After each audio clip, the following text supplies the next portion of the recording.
নমস্কার। আজকে দেবগুরু বৃহস্পতি নিয়ে আলোচনা করব। দেবগুরু বৃহস্পতি এই মুহূর্তে বসে আছে মিথুন রাশিতে বক্রী অবস্থায়। কারণ আমরা জানি যে বৃহস্পতি যদি আপনার বার্থ চার্টে পজিটিভ সিচুয়েশনে থাকে, তাহলে আপনার আর কোনো গ্রহ যদি আপনার সাপোর্টেও না, যে সেটা সব গ্রহের ক্ষেত্রে কোনো একটা গ্রহ যদি আপনার পজিটিভ, আদার্স গ্রহগুলো যদি আপনার খুব একটা সাপোর্টও না হয়, তাহলে আপনার অনেকটাই, কিন্তু সেই হিসেবে বৃহস্পতি যদি আপনার বেশি সাপোর্ট হয়, আপনার কিন্তু সব দিক দিয়ে আপনি সাকসেস পাবেন। সেই দেবগুরু বৃহস্পতি এই মুহূর্তে আপনার বক্রী অবস্থা থাকলেও খুব শীঘ্রই মার্গী হবে। খুব শীঘ্রই মার্গী কবে হবে? 11th March. কেননা এই যে দেবগুরু বৃহস্পতি যখন মার্গী হবে, 12 রাশির ক্ষেত্রে কিন্তু তার একটা প্রভাব বিস্তার করবে। সে পজিটিভই হোক আর নেগেটিভ হোক, প্রভাব বিস্তার করবে। বক্রী অবস্থাতে মার্গী যখন দেবগুরু বৃহস্পতি হচ্ছে, মানে একাধিক রাশির উপরে কিন্তু পজিটিভ হবে, কিছু কিছু রাশি কিন্তু হয়তো সতর্কতা অবলম্বন করতে হবে। তো শুনুন, এই যে দেবগুরু বৃহস্পতি মার্গী হলো, যারা কিছুদিন ধরে প্রচন্ড চাপে ছিলেন দীর্ঘদিন ধরে, দেবগুরু বৃহস্পতি আপনাকে অনেকটাই পজিটিভ জায়গায় নিয়ে আসতে চাইবে, বা অনেক আটকে থাকা কাজ আপনার এসে তুলে নিতে পারবেন, বা অনেক বাধা বিঘ্ন থেকে আপনি বেরিয়ে আসতে পারবেন।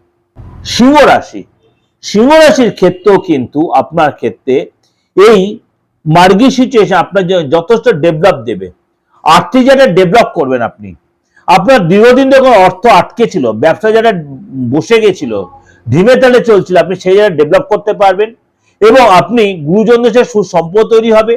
আপনার বাড়িতে যারা বাবা মা আছেন বা আদার যারা গুরু, তারা আপনার কথা, তাদের কাছে কোনো গিফট পেতে পারেন, তারা আপনার মানিটারি সাপোর্ট দেবে।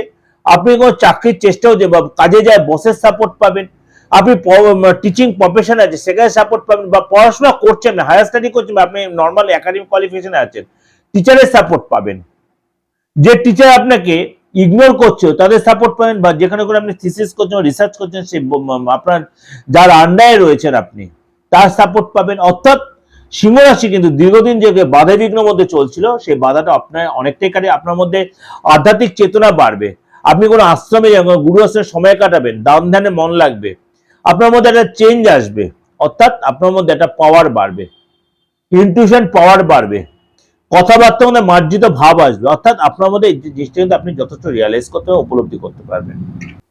এটা আপনাদের যেটা ওভারঅল একটা প্রেজেন্টেশন আমি দিলাম, অবশ্যই আপনাদের যেটা বললাম সেটা অবশ্যই মিলবে, মানে মিলবেই।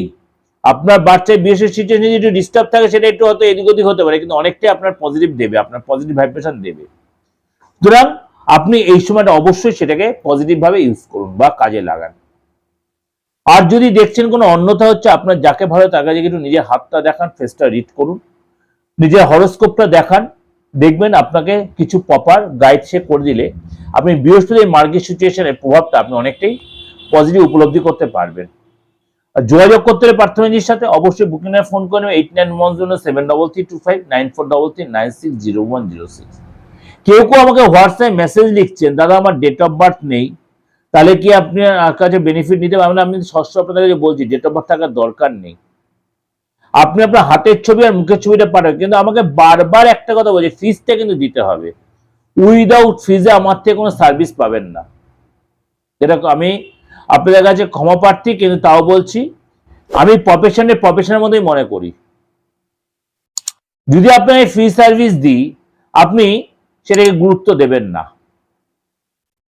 কিন্তু আপনার কাছে যখন আমি রিমুনারেশন এক্সপেক্ট করবো, আপনি যখন পে করবেন, আপনিও যেমনি একটা ডিমান্ড থাকবে যে আমার কাছে জেনে নেওয়ার, আমারও রাইট থাকবে আপনাকে সবকিছু জানিয়ে দেওয়ার। উভয়ের মধ্যে একটা যেন সুসম্পর্ক তৈরি হবে। সুতরাং আপনাদের প্রত্যেকের, কারণ প্রত্যেকে আমার হোয়াটসঅ্যাপ মেসেজ আসছে যে আমার ডেট অফ বার্থ নেই, আমি এখান থেকে বলছি, আমার সময় জানা নেই, আর না কুচপরোয়া নেই। আপনি আপনার হাতের ছবি, রিসেন্ট মুখের ছবিটা সেলফি তুলে পাঠাবেন, আপনি ফিজটা পাঠাবেন, তাহলেই দেখবেন আপনি আপনার সার্ভিসটা পেয়ে গেছেন। আর নামটা দেবেন, অরিজিনাল নামটা, আপনার জন্য, আপনার আপনজনের জন্য, আপনার যার জন্য সেই সুযোগটা আপনি পাবেন।